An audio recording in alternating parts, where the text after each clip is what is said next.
أحبك لأنك تشبه الصحراء حين تهدأ بعد الغروب، وتشبه الخيل العربية حين تمشي بكبرياء الملوك.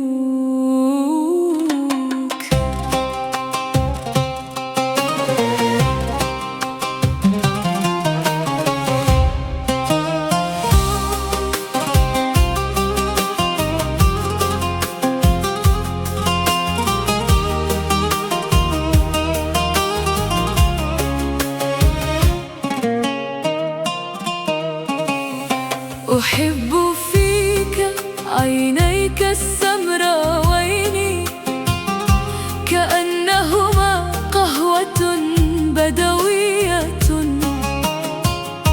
تقدم تحت خيمة العشق.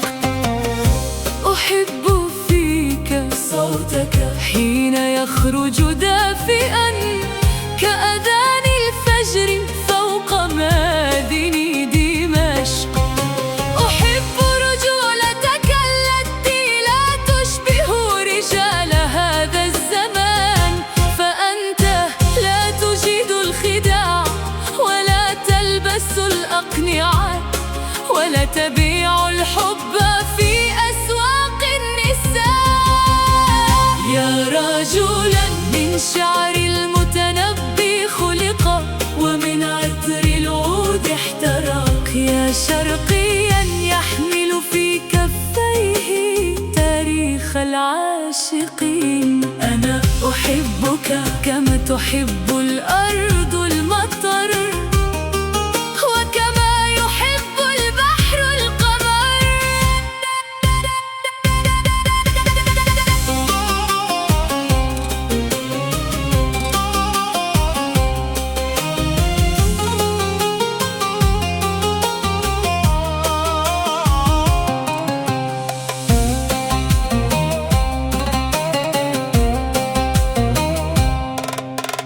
حين تغار علي أشعر أنني أميرة في قصر الأندلس، وحين تناديني يا حبيبتي تزهر الياسمينات في شرفتي وترقص النجوم فوق رأسي.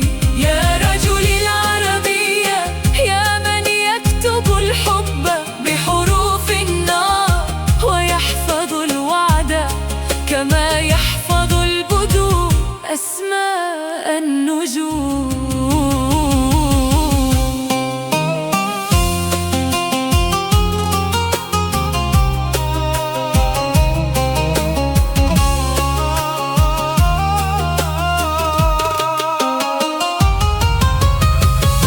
أحبك لأنك لا تشبه أحدا، ولأن قلبي حين يسمع اسمك يصبح وطنا من الشعر.